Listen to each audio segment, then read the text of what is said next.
जय श्री राधे। सूर्य ग्रह मेष राशि में जा रहे हैं और प्रत्येक साल 13 अप्रैल से 13 मई तक रहते हैं।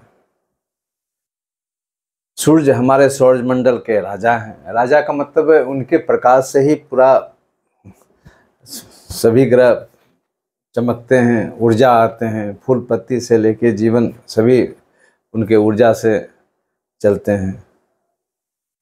अब ये ऊर्जा हमारे मानव जीवन में कैसे हम यूटिलाइज करें, ये इम्पोर्टेंट बात है। क्योंकि ये बात आप सभी अनुभव कर सकते हैं कि जो 13 अप्रैल से 13 मई तक का जन्म है, उस बच्चे में गजब का ओज होता है, गुस्सा होता है, बड़ा बड़ा बात करने का, काम करने का जज्बा होता है। होना भी चाहिए, सभी को होना चाहिए। बस ये मेष में जब सूर्य रहते हैं, उच्च राशि का जब सूर्य रहते हैं, उसमें बच्चे का जन्म होता है तो वो ओज गजब का देखा जाता है। और जितने भी, चाहे हमारे देश में हो, विदेश में हो, स्टार सब हुए हैं, उसमें 40% कह सकते हैं कि सूर्य वाले हैं। क्योंकि सूर्य वाले व्यक्ति में आत्मिक बल गजब का होता है। ऐसा लगता है कि वो पूरा विजय को हम प्राप्त कर सकते हैं, बड़े बड़े तूफान से लड़ सकते हैं, बड़े बड़े एक बहुत बड़े हम कोई संगठन को तैयार कर सकते हैं। यानी लिमिटेशन नहीं है। देखिए, अब उसमें पावर जरूर है। पावर का गाइडलाइन कैसे होना चाहिए, जिनको गाइडलाइन मिल गया वो तो फिर बल्ले बल्ले, उसके बारे में तो कुछ कह नहीं सकते हैं। कोई IAS बन गया, IPS बन गया, कोई अपने क्षेत्र में बड़ा बड़ा बिजनेसमैन बन गया, उसका कोई लिमिटेशन नहीं है। एक और बड़ी बात जो मैं अनुभव में पाया हूँ, मध्यम और निम्न वर्ग के परिवार में जिस बच्चे का जन्म मेष राशि में होता है, नहीं, उसको ऐसे बोलना चाहेंगे हम कि निम्न वर्ग के परिवारों में सूर्य मेष राशि का ज़्यादा पाया जाता है। बहुत पैसे वाले या बहुत ज़्यादा जो सम्भ्रांत परिवार है उसमें नहीं पाया जाएगा।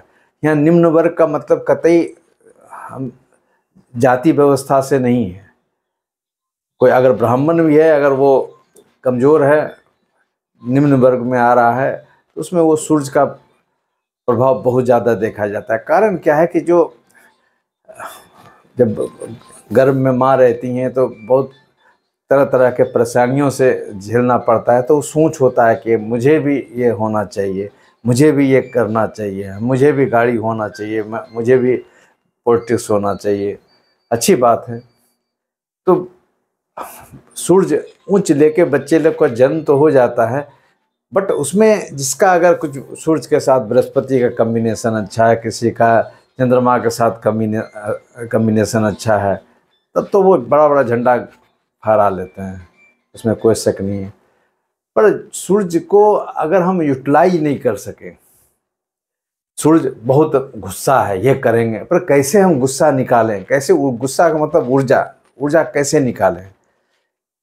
अब ये बात तो नहीं है सभी को बहुत सोना टपक रहा है तो हम तुरंत गए, तुरंत ये ठेका मिल गया, ये बड़ा बड़ा काम मिल गया, ये सबके साथ बहुत इजी नहीं है। अब जैसे वो कहना चाह रहे हैं कि पराक्रम दिखाना पड़ेगा, सूर्य को पराक्रम दिखाना पड़ेगा, मेहनत करना पड़ेगा। जो मेहनत कर लिया तो उसके बारे में सोचने की बातें नहीं है। हमारे श्री रामचंद्र जी, उनका भी सूर्य ऊंच का रहा है, बड़ा बड़ा पराक्रम उनसे कराया गया है, बड़ा बड़ा पराक्रम किए हैं, बड़े बड़े राक्षसों से वार किए हैं।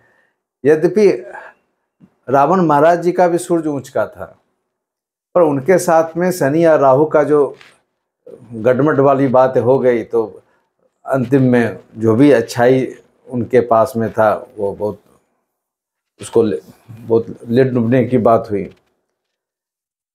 सूर्य ऊंच हमारे राजा विक्रमादित्य को भी था, अब शनि का दृष्टि पड़ा तो उनको जाना पड़ा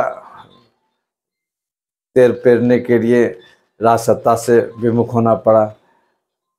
तो ये सूर्य के साथ में कौन ग्रह अगर हमारे निगेटिव में आ जाते हैं तो वो फिर फंस जाने की बात है।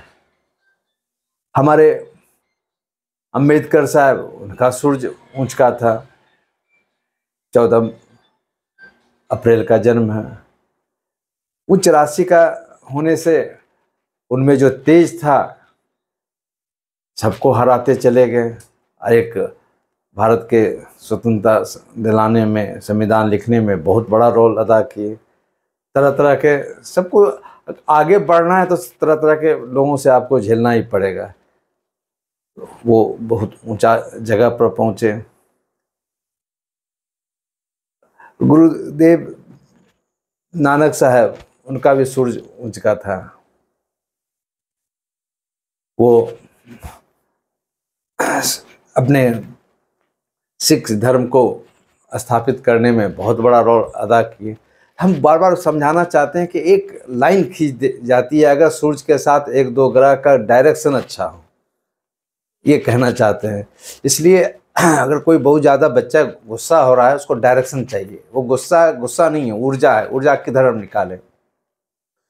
हमारे मुकेश अंबानी साहब का, उनका भी सूर्य ऊंच का है, बढ़ रहे हैं, बहुत आगे बढ़ रहे हैं। पहले छोटा भाई लग रहा था, वो आगे बढ़ रहे थे, मगर सूर्य वो भीतर से बहुत मजबूत होता है, विल पावर से मजबूत होता है, बड़ा बड़ा डेयरिंग काम करने वाला होता है।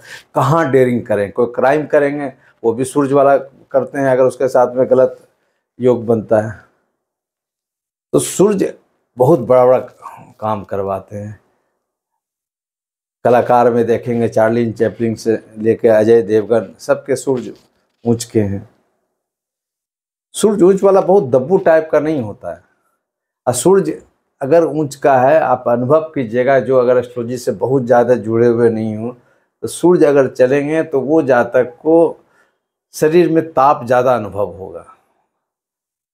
कभी कभी फीवर दिखाई नहीं पड़ा है पर शरीर गर्म है। सूर्य ऊंच का हो, सूर्य की दशा भी चल रही हो, तो हर समय एहसास ऐसे लोगों को होता है कि मेरा शरीर बहुत गर्म देता है, कभी कभी लगता है कि तप रहा है। ऐसे लोग कभी कभी ठंडे के दिन में भी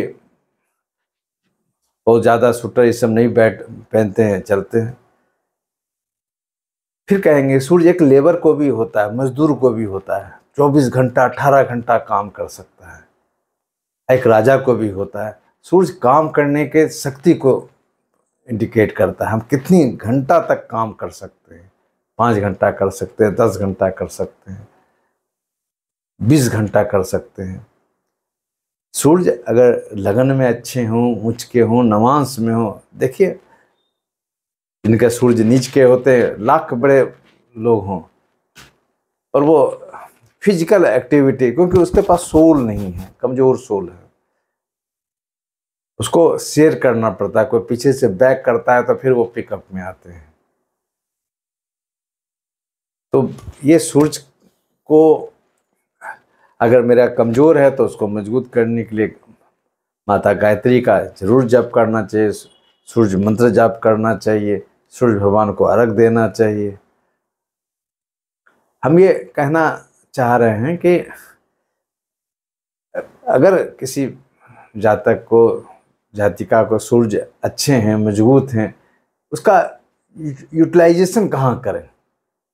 सिर्फ घमंड में रहेंगे कि हम एक दिन तो हम बहुत बड़ा आदमी बनेंगे, तो आपके साथ में अगर अच्छे ग्रह हैं तब तो आपको बनना ही है, वैसे लोग मिलते चले जाएंगे। अगर नहीं है तो आप सबसे अलग थलग होकर एक ऐसा ही रास्ता खोजेंगे जहां पर अकेला आप खड़े हैं, आपके पीछे कोई खड़ा नहीं। राजा एक बहुत बड़ा देश का भी राजा बनता है, एक घर का भी मुखिया है, वो भी राजा है। तो राजा कहने का तात्पर्य ये है कि सूर्य मेरा ओरिजिनल रूप से मजबूत है, यानी रियल में हम राजा बनने लायक हैं। सूर्य, और ये प्रत्येक साल सूर्य का राशि जो मेष में आते हैं, ये फिक्स है। सूर्य मेरा अगर बहुत मजबूत है पर वो राहु के साथ फंसा हुआ है या शनि के साथ फंसा हुआ है, तो फिर अभी बड़े बड़े बाहुबली सब हैं, आतंकी सब आ जाते हैं। अभी अतीक अहमद के साथ में जो घटना सब घट रही है, निश्चित रूप से सूर्य उसका मजबूत भी होगा, गलत ग्रहों से फंसा भी होगा। बात को समझने की कोशिश कीजिए। सूर्य सिर्फ उच्च होने से हम अच्छे बन जाएंगे, ये फॉर्मूला नहीं है। सूर्य एक पावर है, फोर्स है, तो क्राइम करने के लिए भी फोर्स चाहिए।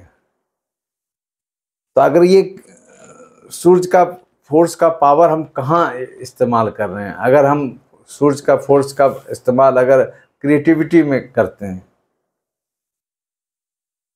गंदगी को हटाने में करते हैं, तो वो हमारे लिए अनुकूल है, देश के लिए, समाज के लिए अनुकूल है। सूर्य का इस्तेमाल कहाँ करते हैं, ये इम्पोर्टेंट बात है। और ये इम्पोर्टेंट सूर्य का इस्तेमाल कहाँ करते हैं, इसका गाइडलाइन हमारे बृहस्पति देते हैं। बृहस्पति सूर्यमंडल में एक गुरु का काम करते हैं, उसका डायरेक्शन बुध भी देते हैं, चंद्रमा भी देते हैं, किधर मेरा मन ले जा रहा है। ये बहुत इम्पोर्टेंट बात है। इसलिए जो बच्चे का अगर बहुत जिद्दी है, अब जान लीजिए कि उसको अगर अच्छे ढंग का गाइडलाइन मिल जाए तो बहुत सफल और अपने राज्य का, देश का, जिला का कुछ बहुत बड़ा होनहार आदमी बनेगा। उसको गाइडलाइन की ज़रूरत है। बहुत ऐसे हॉरोस्कोप देखते रहते हैं जिसका सूर्य अच्छा है पर गलत जगह बैठा हुआ है, गलत कॉम्बिनेशन में बैठे हुए हैं, तो प्रॉब्लम आएगा। तो उस गलत कॉम्बिनेशन को मैनुअली हमको चेंज करना है, दूर करना है। उसके बाद देखिए कैसे लोगों का आपको सिंपैथी भी मिलता है, प्लस आप कैसे आप रूल कर सकते हैं। जनरली अभी सूर्य वाले लोग मेडिकल क्षेत्र में चले जाते हैं, प्रशासन में क्षेत्र में चले जाते हैं, लोग उनके यहाँ लाइन लगे हुए हैं, कोई अपना आवेदन लेके रख लिए हुए हैं, कोई अपने इलाज कराने के लिए लाइन लगे हुए हैं। लाइन तो लगा दिए सूर्य, तो उस लाइन को एक राजा वाला लाइन लगाने के लिए आपको उसके जो बैक जो सपोर्टिंग पावर ग्रह हैं उसको मजबूत करना पड़ेगा। जिसका मजबूत है उसके बारे में तो सोचने की बातें नहीं, वो तो अपने आप दौड़ने की बात होगा, आगे बढ़ने की बात होगा। आप अंदर से देखेंगे तो लगन और नवांश में जितने भी पर्सनैलिटियां हैं, करीब करीब सूर्य का प्रभाव उसके साथ में रहा है। अब किसी का सूर्य नीच का भी है पर लगन में है, वो भी बहुत जगह आगे बढ़ते हैं, विवाद के साथ में कुछ न कुछ तो आ ही जाते हैं। पर हम स्पेशली उच्च राशि का सूर्य के बारे में चर्चा कर रहे हैं। अब देखिएगा ना, पूरा अप्रैल से लेके मई मिडिल तक में पूरा दुनिया में अलग तरह के आयोजन होते हैं। सिर्फ ये सनातनी का ये बात नहीं है, सभी धर्मों में उसका अलग अलग ढंग का आयोजन है। तो ये सूर्य से गाइड होने वाला आयोजन है और सब जगह अपने अपने ढंग से खोजा गया है या अनुभव किया गया है कि इस महीना में स्थितियां बहुत बदला हुआ रहता है। लोग उसको एंजॉय करते हैं, अलग अलग ढंग से उसको एनर्जी को पाने का बात करते हैं। इसलिए कुछ भी नई जानकारी हो, सूर्य भगवान का पूजा जरूर करना चाहिए, अर्घ जरूर देना चाहिए, जल जरूर चढ़ाना चाहिए। और ख़ासकर ये 13 अप्रैल से 13 मई का समय सूर्य का पूजा अवश्य करें। पूरा महीना में 4 कम से कम सप्ताह होते हैं तो कम से कम फास्टिंग रखा करें। हमारे दूसरे धर्म वाले इसी समय वो फास्टिंग रखते हैं। कुछ तो है, ये सूर्य का मेष राशि में आना, कुछ तो कॉम्बिनेशन है। तो उसको कैसे और हम भी मजबूत करें ताकि प्रॉपर गाइडलाइन हम ले सकें। जय श्री राधे।